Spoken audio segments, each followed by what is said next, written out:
मेरा एक सवाल था आपसे। लगातार हियरिंग को टाला जा रहा है, 7वां बार हियरिंग को टाला गया है। कल केस फिर से लिस्टेड है।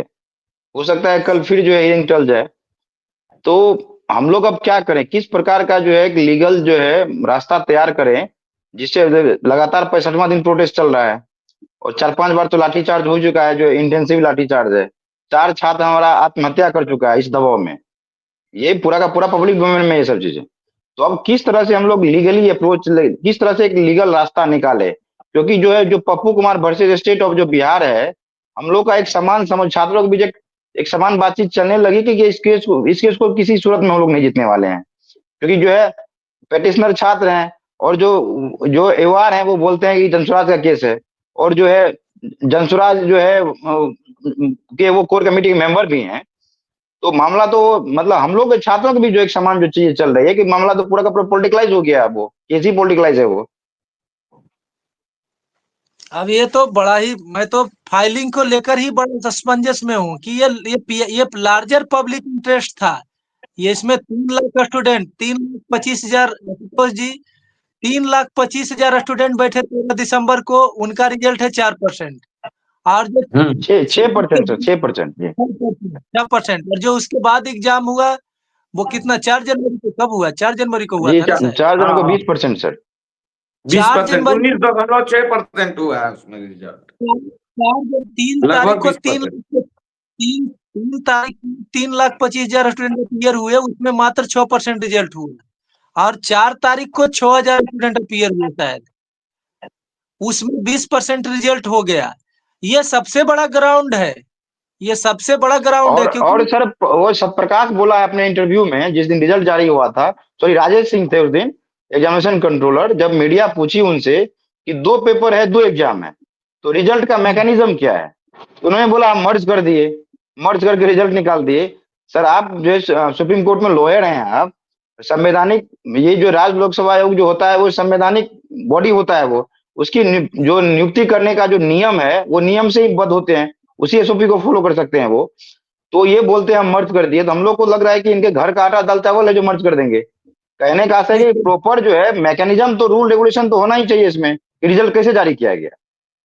तो वो बताए ना कि ये मर्जर का प्रोसेस कब से अडॉप्ट हुआ, यूपीएससी कभी मर्ज की कोई नजीर बताए ऐसा मर्जर का क्या प्रोसेस होता है? जहां तक मेरी जानकारी है, स्केलिंग कभी पीटी की परीक्षा में नहीं हो सकता है। वो मेंस में होता है कि फिलोसफी में ज्यादा नंबर आ रहा है और बीटेक का कोई स्टूडेंट है तो उसमें उसको ज्यादा नंबर मिलेगा, तो वहां पे दोनों का मार्क्स वो किया जाता है। लेकिन क्या पीटी के लेवल पे कहीं स्केलिंग हो रही है क्या भारत में? यूपीएससी भी नहीं करती है ऐसा काम। तो वो मर्जर का प्रोसेस है। मर्ज अगर कोई ऐसा प्रोसेस अडॉप्ट किए हैं तो हाई कोर्ट में रखें वो अपना, कि क्या उसमें उस प्रोसेस को कैसे अडॉप्ट किए कि 4% और 20% का रिजल्ट हो गया जो है। और 2 एग्जाम, दो नॉर्मलाइजेशन की वो ही हो गया इनका, जो है नॉर्मलाइजेशन इन्होंने कर ही दिया एक तरीके से। और रूल ऑफ गेम जो सुप्रीम कोर्ट रोज बोलती है कि कोई भी जो एग्जाम, जब एडवर्टाइजमेंट है केवल उसमें गवर्न होगा। तो ये तो पूरा एग्जाम ही चैलेंज होना चाहिए था। शुरू में रिजल्ट से पहले जो पिटीशन फाइल हो गया उसके उसका अब कोई रिलेवेंसी नहीं रह गया मेरे हिसाब से। और वहां के जो सीनियर एडवोकेट है, अब तो मैं उनका नाम भी नहीं लेना चाहूंगा, क्योंकि उनका काम सीनियर जैसा कोई दिख नहीं रहा है, जो हियरिंग नहीं करवा पा रहे, इतना हाई पेड लॉयर है। तो मतलब वो आईए लगा रहे हैं इसमें सीबीआई जांच का, अब जाकर उसमें आईए लगा रहे हैं। पहला तो प्रेयर उनका खत्म ही हो गया, वो गए थे पीटी के रिजल्ट पे स्टे करवाने के लिए, तो पीटी का रिजल्ट भी आ गया। उनको आईए लगाना चाहिए था कि जो एग्जाम हमारा स्टे नहीं लगा गया रिजल्ट, उसका खामियाजा देखिए कि 3,25,000 में मात्र 6% लड़कों का रिजल्ट हुआ और 6,000 में 20% लड़कों का सिलेक्शन हो गया। तो अब ये एग्जाम ही पूरा लेवल प्ले में रह गया। मतलब किसी को हल्का क्वेश्चन मिल गया, किसी को कड़ा मिल गया, किसी को ज्यादा टाइम मिल गया, किसी को दोनों तरीके से हो गया। तो अब ये पूरा प्रोसेस ही डिफेक्टिव हो गया, मलाफाइड एक जिसको सवाल बोलते और, हैं। जो अंतिम अंतिम सवाल है मेरा आपसे, कि क्या हम लोग जो है यहाँ पीआईएल दायर कर सकते हैं हाई कोर्ट में? क्योंकि मामला क्यों? जो है अब क्योंकि मामला जो है ये कम्प्लीटली जो कुछ पॉलिटिकल पार्टी और कुछ जो है तथाकथित जो यहाँ नेतृत्व करता थे, उन्होंने क्या किया, ये पूरे के पूरे जो जो एक लीगल लीडिंग जो होना चाहिए उसको हाईजैक ही कर लिया इन लोगों ने। तो रास्ता तो कहीं से दिख ही नहीं रहा। तब हम लोग जो है क्या एक नया पीएल फाइल फाइल कर सकते हैं यहाँ पटना हाईकोर्ट में? एक नया पीआईएल हो सकता है। वो तो क्योंकि इसमें एक गलत क्वेश्चन भी करीब 34 से ज्यादा हो गए, ऊपर से 4 क्वेश्चन वो वही क्वेश्चन फिर से गलत हो गए। और ये पूरा एक फेल्यूर ऑफ सिस्टम है। ये जो पीआईएल जाएगा ये केवल री एग्जाम के दायरे में नहीं होगा। अब कल कोई मेंस भी हो जाएगा तो आयोग इसी तरीके का गड़बड़ क्वेश्चन लेके आएगा। मान लीजिए कि कोई ऐसे सब्जेक्ट पे लिख देगा कि इसका विश्लेषण, इसका आलोचनात्मक समीक्षा करिए। और मेंस में तो बहुत बड़ा स्कोप है नंबर काटने का, किसी को चाहे तो 6 नंबर दे दे, किसी को चाहे तो 20 नंबर दे दे।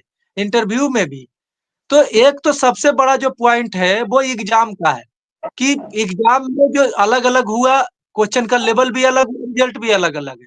इस पे तो आयोग आज तक सफाई नहीं दिया। दूसरा है गलत क्वेश्चन का। और तीसरा जो सबसे इम्पोर्टेंट है कि आयोग के ऊपर सुप्रीम कोर्ट विचार कर रहा है आयोग के चेयरमैन को। तो ऐसे हालत में तो बहुत बड़ा बड़ा मजबूत ग्राउंड मिला हुआ है पीआईएल का। इसमें 100-150 तक मिलके जा सकते हैं। या कोई स्टूडेंट बॉडी जो आप लोग इंडिविजुअली भी पहले भी हुआ, अंगेज सिंह का मैटर हुआ है जो यूपीएससी का हुआ था। उसमें एग्जाम को फ्राइडे सैटरडे संडे को एग्जाम था, एक दिन पहले अर्जेंट मीटिंग हुई थी सुप्रीम कोर्ट में। तो अब जो जो पीआईएल बनेगा मेंस पे नहीं, इस एग्जाम में कोई भी प्रोसेस तब तक नहीं किया जाए जब तक ये चेयरमैन के ऊपर सुप्रीम कोर्ट का कोई जजमेंट ना आ जाए। उसके बाद पूरा रिजल्ट इफेक्टिव है। अब ऐसा नहीं है कि मेंस भी ले ले ये आयोग और वो क्या कहते हैं इंटरव्यू ले ले। तो अब तो पूरा पूरा सिस्टम ही इनका सिस्टम का है।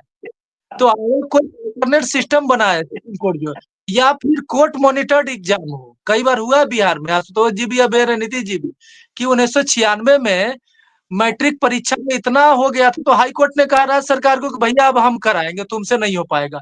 गोली चल रहा था, वहां पे लड़के लोग चोरी करवा रहे थे स्टूडेंट, तो हाई कोर्ट ने खुद एग्जाम लिया था। आपको पता होगा मैट्रिक परीक्षा का।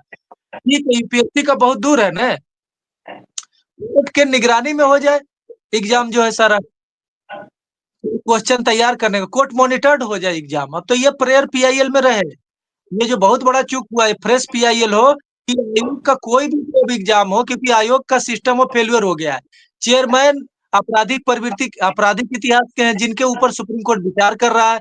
कब वो हट जाए नहीं हट जाए ये कोई पता नहीं है, सब जुडिस है।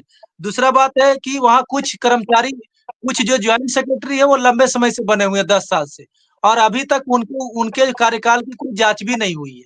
तो और उसके बाद गलत क्वेश्चन का है कि क्वेश्चन किस तरीके से प्रिपेयर किया जाता है, कहाँ से एक्सपर्ट बुलाए जाते हैं, पटना यूनिवर्सिटी से आते हैं कि बीयू से आते हैं कि दिल्ली यूनिवर्सिटी से आते हैं, या किसी इंटर कॉलेज वाले से बनवा दिया जा रहा है, क्योंकि जांच हुई। इन सब आजकल तो हालत सर में हाजीपुर के कॉलेज से आजकल आ रहा है एक्सपर्ट कमेटी। जो अंदर की सूचना है, हाजीपुर के कुछ कॉलेज से, लंगट सिंह महाविद्यालय से, जो छोटा मोटा जो प्राइवेट टाइप का जो एक नेक्सस है पूरा का पूरा, जो मशरूमिंग हुआ है, जो प्राइवेट लोग जो कॉलेज चला रहे हैं, प्राइवेट कॉलेज वगैरह, जिन जो अंगीकृत है सरकार, बिहार सरकार की ओर से, वही आजकल एक्सपर्ट कमेटी में है। ऐसी सूचनाएं हैं छात्रों के बीच में। हाँ, ये तो यही तो मैं बोल रहा हूँ कि बिहार के अंदर ही 2 सेंट्रल यूनिवर्सिटी आ चुका है, सेंट्रल यूनिवर्सिटी ऑफ गया और एक मोतिहारी वाला। इसके अलावा पटना यूनिवर्सिटी भी है। और मैं बीएचयू का छात्र रहा था यहाँ आने से पहले दिल्ली में। बीएचयू में कॉपियां जचवाने के लिए जाती थी बिहार से, अब ये बीच में बंद हो गया है। अब ये पूरा सिस्टम पता नहीं, जब तक बीएचयू और डीयू जैसी संस्थाएं इंगेज थी इसमें, तो आयोग का एक क्वेश्चन का लेवल होता था, इंटरव्यू का भी एक लेवल होता था। तो ये पूरा जो आशुतोष जी और नितिन को मैं कहना चाह रहा हूँ कि फेल्यूर ऑफ कमीशन हो गया है। ये कोई छोटा मोटा पीआईएल नहीं रहेगा। तभी मैं बोलता हूँ कि जब तक जांच ना हो इन सब चीजों की, चाहे आयोग की पूरी कार्य प्रणाली की जांच करा ली जाए कोई सुप्रीम कोर्ट के रिटायर्ड जज से, ऐसा प्रेयर भी हो सकता है। और तब तक के लिए कोर्ट मॉनिटर्ड एग्जाम हो, कोर्ट अपने निगरानी में जांच का वो एग्जाम करवाए, क्वेश्चन कैसे बन रहा है, एग्जाम कैसे सेलेक्ट हो रहा है, उसमें शिक्षा का क्या व्यवस्था कर रहे हैं, जैमर कैसे लग रहा है, वो है कि जैमर बंद चालू हो रहा है। सर एक जानकारी और दे दूं मैं आपको। जो 48वीं से 52वीं का जो एग्जाम 2009 में हुआ था, उसमें क्या हुआ कि सुप्रीम कोर्ट के गाइडलाइन के बाद, उनके हस्तक्षेप के बाद जो एक मॉडल आंसर तैयार किया था मेन के लिए, और वो वही अंतिम मॉडल पे आंसर पेपर था मेंस पेपर के एग्जामिनेशन के लिए, मतलब जांच करने का जो होना चाहिए मॉडल आंसर। बाद में जितने भी एग्जाम हुए हैं अभी तक, लगभग 10 से ज्यादा एग्जाम हुए हैं बिहार में, जो कमांड कंपटीशन एग्जाम से कोई मॉडल पेपर नहीं है मेन का, कुछ भी नहीं है। जिसको जितना मार्क देना है, 25 मार्क में किसी को 5 मार्क मिला है, किसी को 23 मार्क मिला है। इस तरह की बहुत सारे आरटीआई कॉपियां हैं बाहर में। मॉडल मॉडल आंसर पे मैंने बिहार एपीओ का एग्जाम मेंस दिया था, तो मेरे भी कॉपी में भयानक गड़बड़ी हुआ था। तो मैंने लगाया था इन पे आरटीआई, तो उस पे आयोग साइलेंट है, क्योंकि सारे मेंस में एक मॉडल आंसर होता है, अदरवाइज सब्जेक्टिव क्वेश्चन है। कोई कोई टीचर किस नंबर दे देगा, तो एक मॉडल आंसर आयोग बनाता है या नहीं बनाता, ये तो पब्लिक डोमेन में कभी क्लियर हो ही नहीं।